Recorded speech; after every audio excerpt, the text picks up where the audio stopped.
August 24th, 1916. The Somme, France.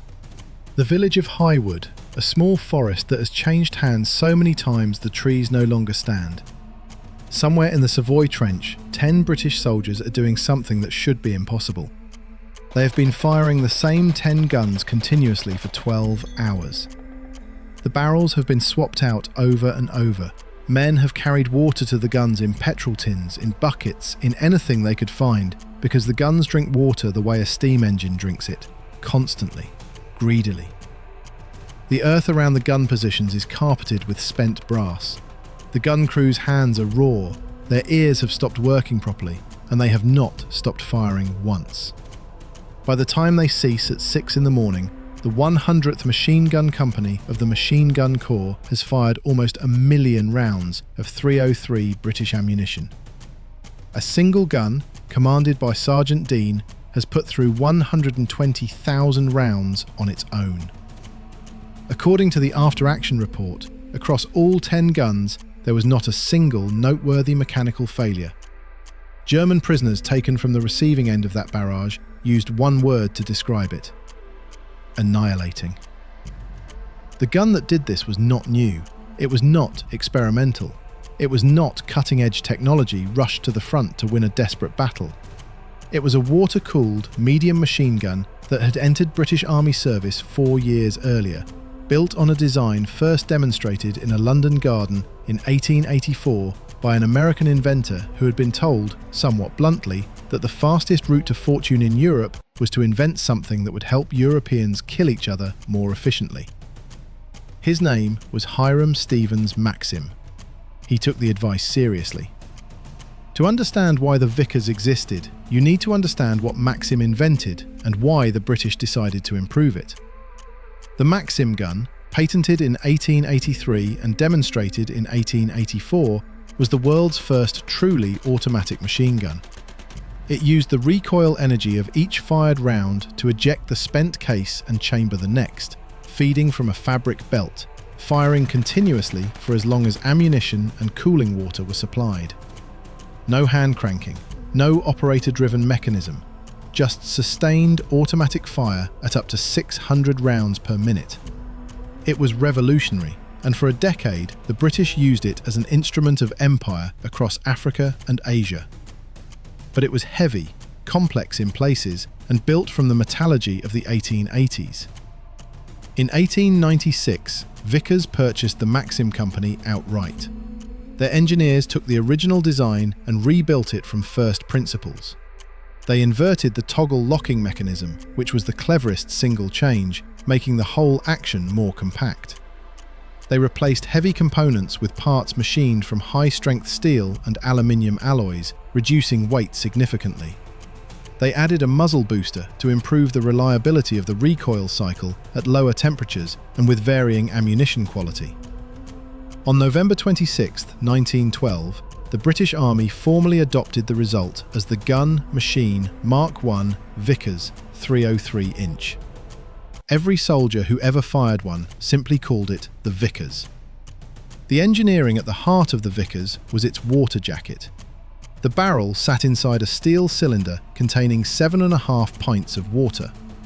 As the gun fired, the barrel heated, and the water absorbed that heat, boiling eventually and venting steam through a hose into a separate condenser can. A trained crew could change a worn barrel in roughly 2 minutes, while another gun in the section continued firing.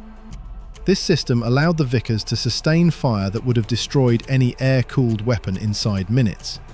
Not indefinitely. Water ran out, barrels wore out, but for hours at a stretch, at rates no other infantry weapon could match. The practical rate of fire in sustained operations was approximately 10,000 rounds per hour. The cyclic rate was 450 to 600 rounds per minute. The gun fired the standard .303 British cartridge, the same round used in the Lee Enfield rifle, fed from 250-round canvas belts. The gun itself weighed around 28 pounds. The tripod added another 50. Total weight in action with water, gun and mount approached 90 pounds. It was not a mobile weapon. It was a system, requiring a crew of at minimum 3 men and practically more, one firing, one feeding the belt, others carrying ammunition, water and spare barrels. Getting a Vickers into action was a logistical exercise. Keeping it in action was a commitment of manpower. What it offered in return was something no other weapon of the era could match. Absolute, machine-like, relentless fire. As long as the crew fed it, the Vickers fired. Before we get into where this gun fought and what it achieved, if you're enjoying this series on British military engineering, we've already covered the Daimler Dingo Scout Car and the long-range Desert Group Chevrolets, and next we'll be looking at the Morris C8 Quad. Hit subscribe. It takes a second, costs nothing, and helps the channel grow. By the time the First World War ended, the Machine Gun Corps had won 7 Victoria Crosses operating the Vickers. The Highwood Barrage of August 1916 was the pinnacle of what became known as indirect or barrage fire. Massed Vickers guns angled high to arc rounds over the battlefield like artillery, saturating areas the gun crews could not even see.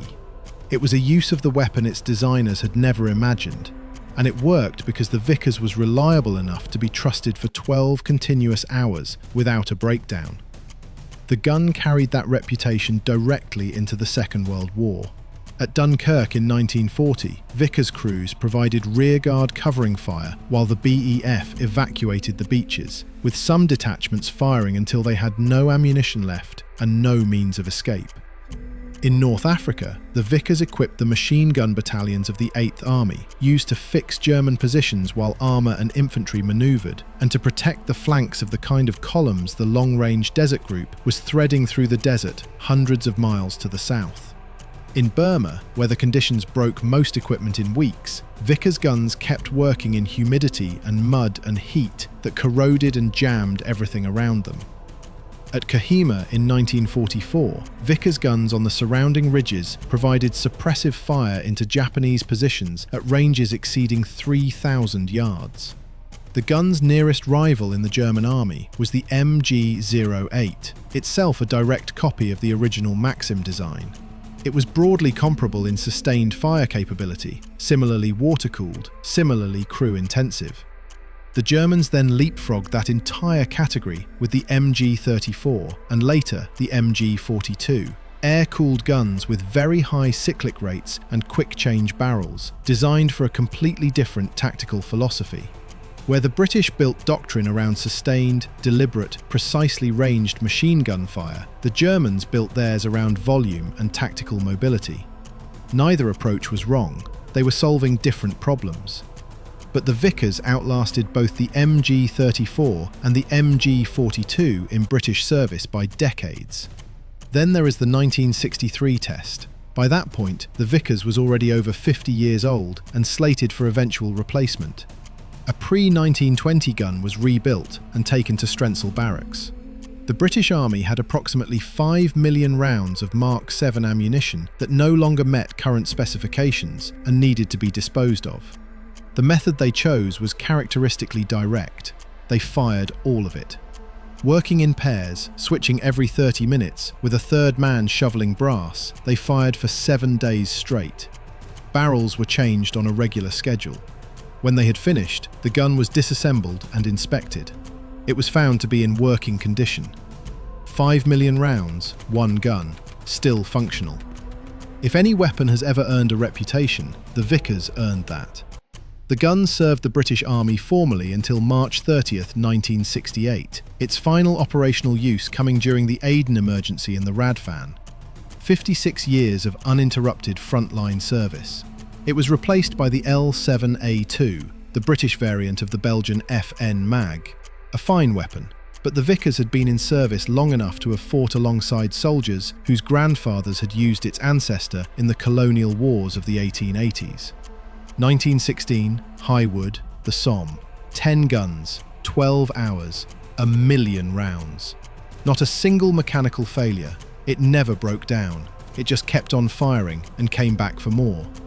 That is not luck. That is engineering.